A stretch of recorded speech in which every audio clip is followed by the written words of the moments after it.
Welcome into OutKick the show. I am your fearless leader, Clay Travis. I hope all of you are having fantastic Tuesdays, wherever you may be across this country or around the world. I'm going to be on the road. I'll be at the White House, scheduled to be at the White House on Friday. This may be the last show that we do of the week, just FYI, because I'm bouncing all over the place. But certainly we appreciate all of you and all the support you give to the show and the support you give to Prize Picks, which is America's #1 daily fantasy sports app. With Prize Picks, just you against the number. Cash in on the basketball playoffs, cash in on the NHL playoffs. Don't miss the chance to add your favorite players from the court to your Prize Picks lineup, whether it's points, rebounds, assists, take your pick, more or less. You can win up to 2,000 times your cash today. Baseball, basketball, hockey, whatever it is, you can turn that into an incredible opportunity to get tickets to go watch your favorite basketball games. You could also get you and a VIP that is a buddy or a girlfriend or a wife or anybody else. You and someone else could get a VIP trip to the NBA Finals. Download the app today. Use code OutKick, $50 instantly after you play your first $5 lineup.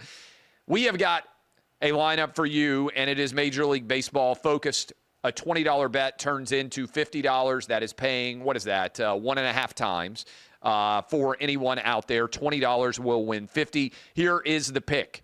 PrizePicks.com, code OutKick. Fernando Tatis Jr. over 1/2 hit. Ja Morant more than 19.5 points. That is an NBA playoff game. The Grizzlies got absolutely obliterated by the Oklahoma City Thunder. And Luka more than 24.5 points as the Lakers try to stave off an 0-2 deficit. That is Major League Baseball plus the NBA. Fernando Tatis Jr. over 1/2 hit. Ja Morant more and Luka more. All of that, more or less, is all you have to pick. So 3 mores. Fernando Tatis Jr. more than 1/2 of a hit. Ja Morant more than 19.5 points. And Luka more than 24.5 points. A $10 wager there will pay you right at 2.5 times. So $10 turns into $25. You get $50 right now if you play $5 and you go to prizepicks.com, code OutKick. That is prizepicks.com, code OutKick. All right. I know I said I wasn't going to talk about it anymore, but I do think the drama is intensifying as the Nico Iamaleava, I probably mispronounced that, Nico and his brother, Iamaleava. I never really worried about pronouncing the last name because the first names are unique enough. Nico and his brother Madden are potentially now facing lawsuits over their NIL breaking transfers to UCLA. That is according to the post from Arkansas Razorback Athletic Director Hunter Yurachek. He says that he fully supports the Arkansas NIL collective suing to enforce their rights under the NIL deal that they signed with Madden, the younger brother of Nico, to commit to the Arkansas Razorbacks and go to play in Fayetteville. He arrived in January, and he now is going to leave at the end of the semester before he ever has taken any snap, before he's even been on the field for a college football game at Arkansas. And you can see how this could play out. If you're an Arkansas Razorback collective, you gave Madden probably, I don't know, hundreds of thousands of dollars in order to come and commit to play football at Arkansas, maybe as much as 7 figures even.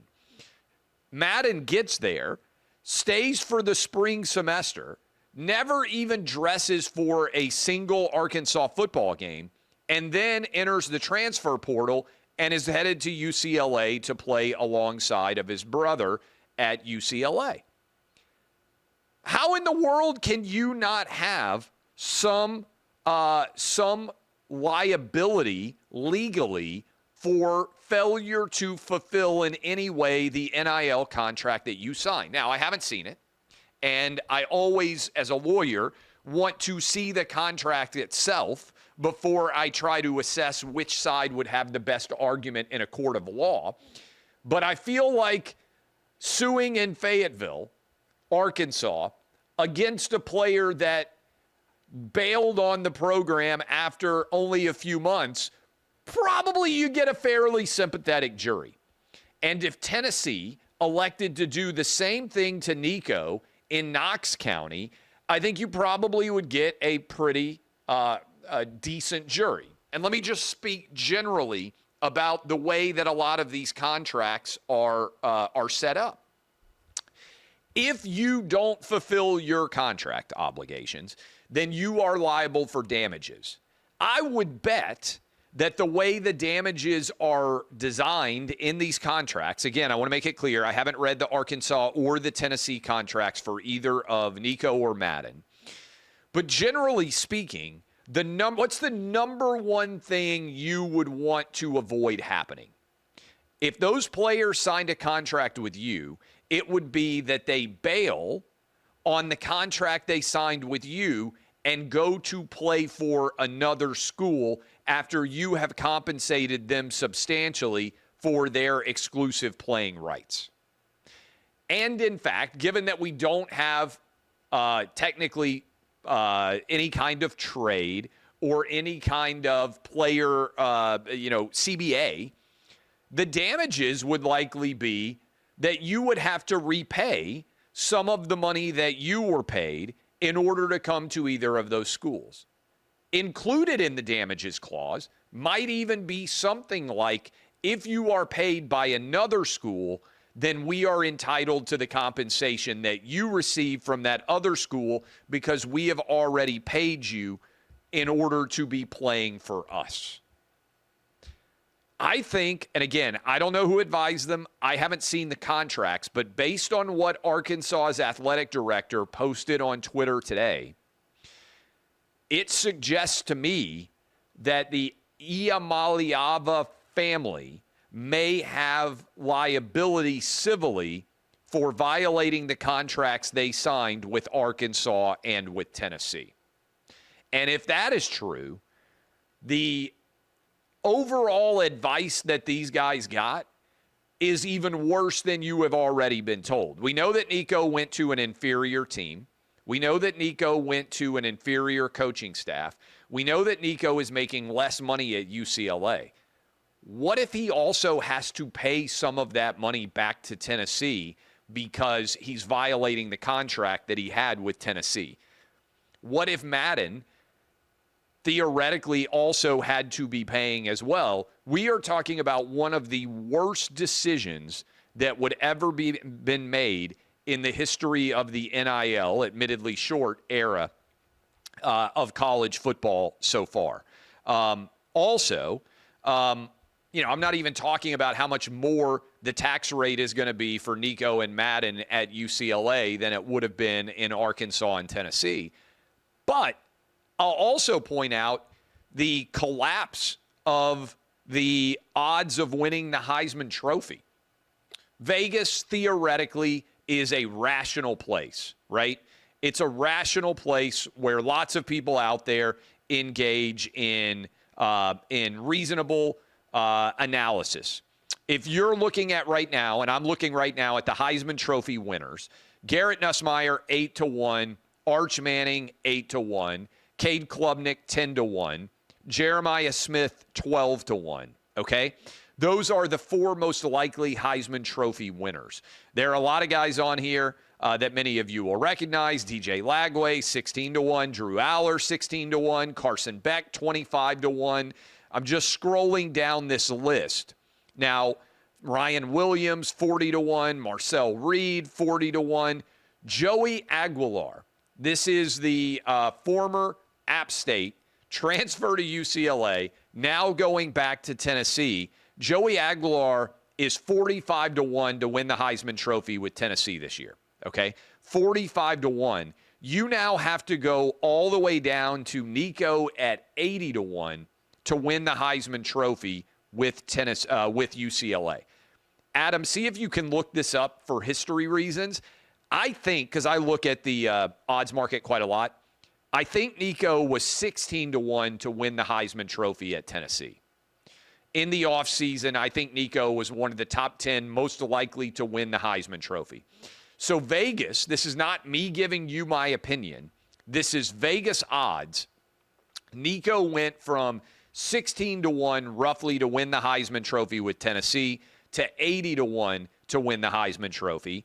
And now you've got a 45-1 on Joey Aguilar, which is really just credit to Josh Heupel for the system that he puts in place, that Aguilar would be a bigger favorite to win the Heisman Trophy. Now, both of them would be big upsets, 80-1, 45-1. Both of them would be huge upsets. But the fact that basically Nico would have lit his future on fire like this is not just my opinion. It's also reflected in the larger odds market in terms of the collapse of Nico's odds to win the Heisman Trophy compared to Joey Aguilar. Again, these are FanDuel numbers, just FYI, that are out there. But that does feel fairly significant to me.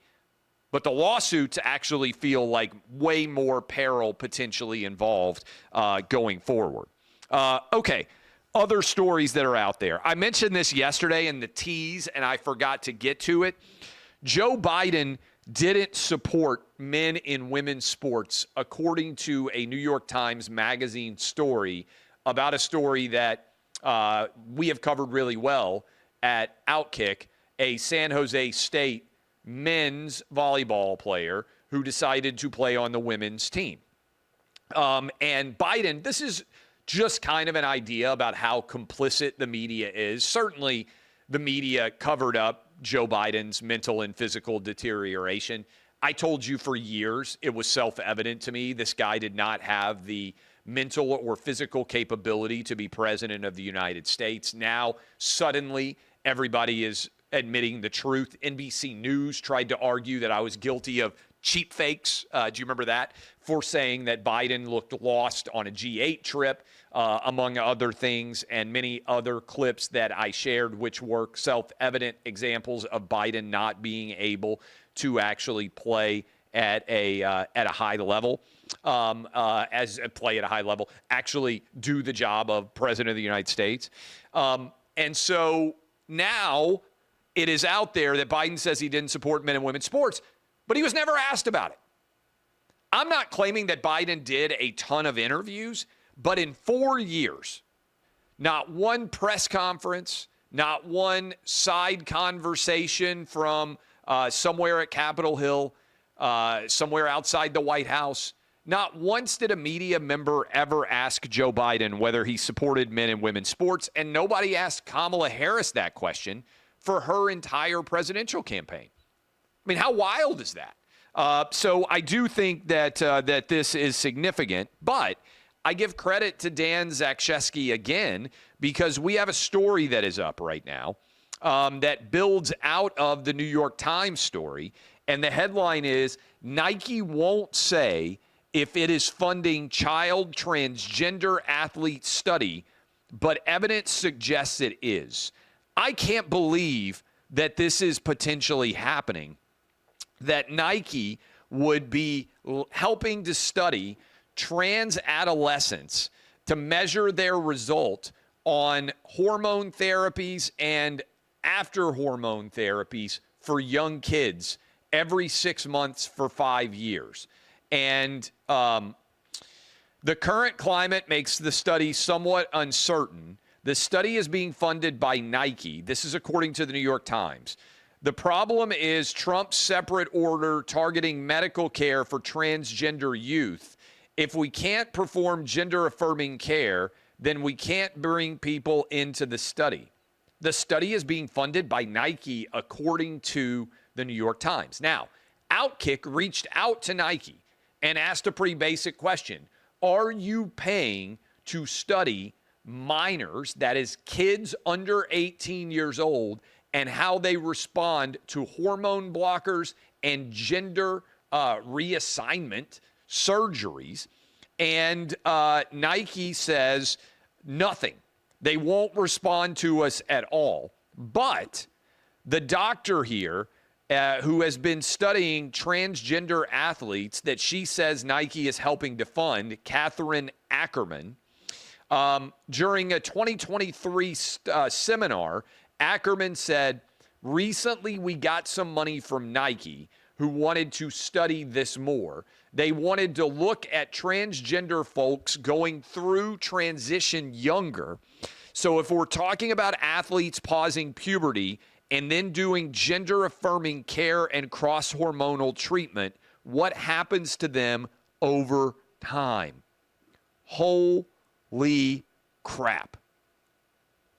Nike is paying for kids to potentially be sterilized because when you are young and you have this gender surgery or you have these gender treatments, you might lose the ability to either have a baby or to create a baby, depending on whether you're male or female.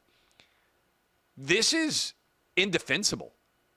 And for everybody out there that was rightly outraged by the Bud Light can, what Nike is doing is 1,000,000,000% worse than anything Bud Light did.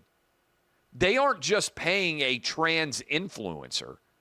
They're actually sterilizing, potentially, young children and paying for it to see how gender surgery impacts them athletically.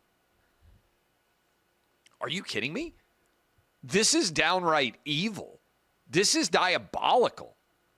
And again, there's abundant evidence of people saying Nike's paying for this. OutKick reached out to Nike and said, is this true? Are you funding it? And Nike has given no answer whatsoever. Holy crap. This is wild. We're going to continue to follow it. Do you know why? Because nobody else in sports media actually would. OutKick is the only outlet that would actually cover this story. So we are going to continue to do that. Yesterday, I talked with you about the allegations surrounding Shannon Sharpe that he was potentially, not potentially, he is being accused of sexual assault. And Shannon Sharpe shared a video where he said that this was occurring because of racism, and that Tony Busby, the plaintiff's lawyer, was targeting him as he had targeted prior black athletes and celebrities. I don't think that's likely. I don't think it's race-based targeting, personally. I don't think that Tony Busby cares what race you are. I think he's a plaintiff's lawyer, and he's going to go after people who have money to pay him, and that's typically rich people. Whether you're Deshaun Watson or back in the day you were Ben Roethlisberger, or whether you're Shannon Sharpe. I understand why Shannon Sharpe would try to play the race card, because I think it probably works well with his audience, which I would guess is probably 75%, 80% black. Nothing wrong with that. And I defended Shannon Sharpe yesterday because I'm trying to be fair here. When news comes out that you're potentially going to make $100 million and on Friday, and then on Monday you get sued for $50 million, it's hard for me to believe those things are not connected. That is, somebody sees you're about to be fabulously wealthy, and they decide that they need a share of it. And to be fair, some of these texts, and I'm going to read them, and if you're listening or watching and you got kids around, you might want to say, hey, Clay's getting a little bit aggressive here, but I want to share them with you because I think it's important for you to see the evidence. So Shannon Sharpe says he's being extorted, and he shared these, as she says, in a video that he, or in a lawsuit, that he sexually assaulted her, that he treated her poorly. There's an audio clip out where he threatens to choke her. And Shannon Sharpe said in his statement that he expected for there to be a sex tape video released, 30 seconds long, and he said, I want you to release the full 10 minutes. Evidently, this girl is an OnlyFans model as well. Let me just say here, don't let an OnlyFans model record you having sex with her, no matter who you are out there, all right? Even if you're not fabulously wealthy like Shannon Sharpe, I wouldn't let an OnlyFans model record me taking the trash out at my house. because I would totally expect that the OnlyFans model at some point might try to extort me with any video that she had for me under the sun, okay? No offense to OnlyFans models. I'm sure many of you have hearts of gold. But when I think, you know who's really trustworthy when it comes to having sex tapes? OnlyFans models is not at the top of my list, all right? So Shannon Sharpe says in this statement, hey, I don't even have the video. So you just let an OnlyFans model take a video of you having sex with her and you don't have a copy of it? That seems like a really bad idea on its first, on the front-facing aspect here. But Shannon Sharpe shared alleged text messages from the woman that is suing him, he claims. And these are among the text messages that she sent, and they are graphic. And again, cover the ears of the young, all right? Here is what he says she sent to him, among other things. Now, to be fair, these are texts taken out of context. In other words, we don't see the whole text exchange. He says she sent him on October 7th, 2023, I want you to put a dog collar around my neck and choke me with it while you're fucking me. On January 1, 2025, he says she sent to him, I know you miss this big juicy ass, $25K for each cheek. $50K for the total ass if you're not great with math. Seems high. I'm not gonna lie. $50K for ass seems a little high.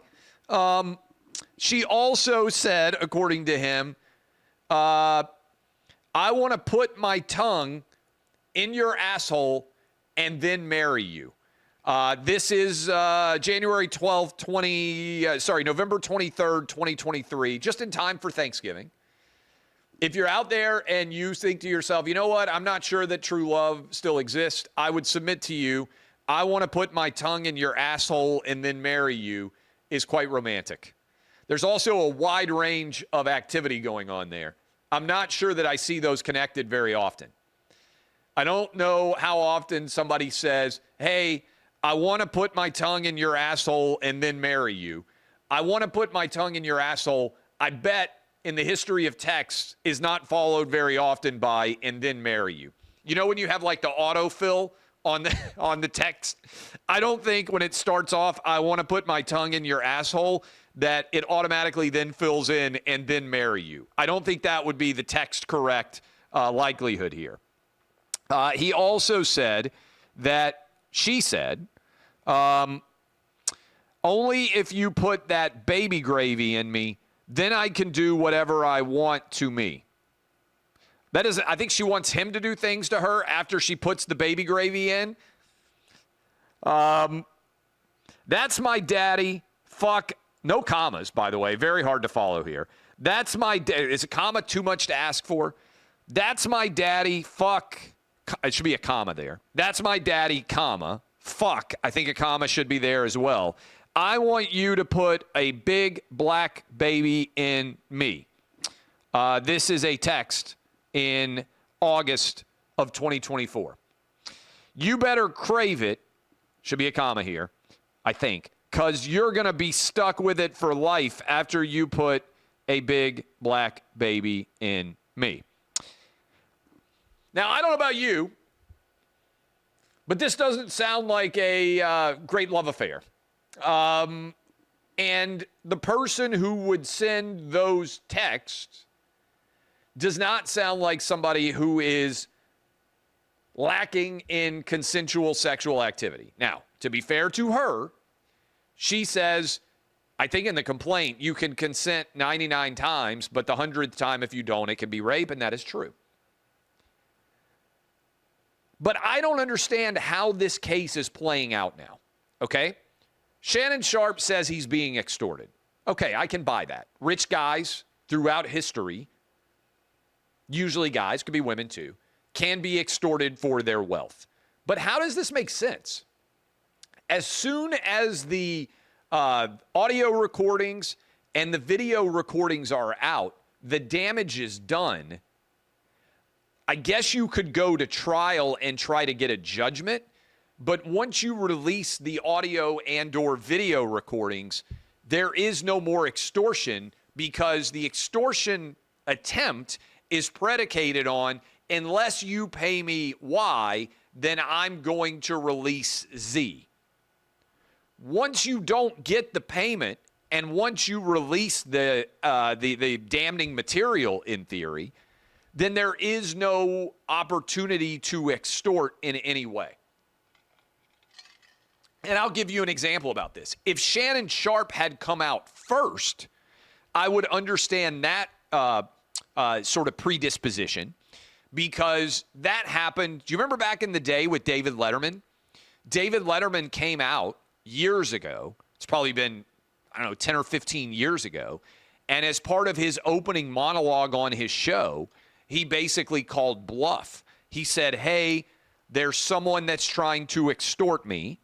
I had a relationship with them, and I'm paraphrasing because I don't remember all the details, but the person went to, used to be a writer on the show. I think it was her ex-husband or boyfriend or somebody out there that was trying to extort David Letterman. I think he notified authorities, and that person ended up being charged with criminal offenses. Adam, look that up because I'm just remembering it off the top of my head. The reason why I'm giving that to you as an example is if someone ever threatens to extort you, the way to take away the power from any extortion is to just publicly address the incident beforehand, right? That didn't happen here. The lawsuit was filed, and now we have different evidence supporting the lawsuit that is all coming out, which in theory would destroy any reason for this lawsuit to be settled in any way. In other words, once the negative acts are out there, I don't understand how procedural posture-wise we have any kind of solution that makes sense going forward. But I'm trying to be fair here and share the details. I don't know that very many people are going to talk about this other than me in all of sports media because obviously you can't really talk about it if you're employed at ESPN. I think a lot of people who are connected to Shannon Sharpe in the podcast world are not going to talk about it. That makes sense as well. I don't have any connection to anybody in this story at all, so I am merely talking with you about the story as I see it. And again, I am skeptical. I think it's fair to put me in the skeptical camp. When news comes out on Friday that you're in line for a $100 million payday, and then on Monday you get sued for $50 million, I don't think you have to be brilliant for a light bulb to go on and be like, oh, that's interesting. So the decision was made to go after big money right after it comes out that you may be making big money. Again, it doesn't seem crazy to me to tie those together. One more story that's out there that I want to hammer home, and I'm going to keep hammering this home because I think it's outrageous. NPR, National Public Radio, receives millions of dollars, if not tens of millions of dollars, in government support for its programming and its entire business imperative. It should get $0. Now, we can argue about exactly what the dollars are, how the money's coming in, whether it's coming in on a national level, whether it's coming in on a regional level, whether it's coming in on a local radio level. But I do local radio with Buck Sexton and national radio every single day. I say local and national because it's on your local stations and it's also available nationwide. 550 some odd stations nationwide. And we appreciate you listening in all 50 states. Nobody from the government pays us for our show. Why should we be competing with NPR, and we are, in both the podcast and radio marketplace? Why should we be competing with an outlet that is receiving subsidy from the United States government? We're not getting any money. It should be an open marketplace in audio, radio, and podcast. The best shows have the biggest audiences, and they win. That's how radio has worked for my entire life. Every single dollar should be pulled, in my opinion, from NPR. Every single dollar that routes in any way indirectly to NPR should be pulled. NPR should have to live as every other radio and podcast company does by making money or losing money in the open marketplace without the favor or dismay or disfavor of the United States federal government. My tax dollars, your tax dollars should not be going to NPR, just like they shouldn't be coming to Clay and Buck or to any other show out there. Seems rational, seems completely reliable and honest and forthright to strike all of those dollars and let NPR compete fairly and freely in the marketplace of ideas for radio and podcasts, like I am doing, like many of our competing shows are doing, like many of our competing podcasts and radio shows are, like OutKick does. That seems eminently reasonable to me, and all of that is fantastic, I think, and makes a lot of sense to do. So I'm going to keep hammering this home. We've had this conversation now for a generation about whether NPR should be funded. It's time once and for all to end it. I think it should happen this year, once and for all, never to get any federal dollars again going forward. All right. I love all of you. DBAP unless you need to SBAP. I'm Clay Travis. Go to prizepicks.com, code OutKick. Good luck with our picks tonight. Enjoy the games, and I will be back with you potentially tomorrow at our usual time, but I've got to get to Knoxville because I've got meetings, and I speak tomorrow, and then I got to get to D.C. in the White House by the end of the week, so I may not be back with you.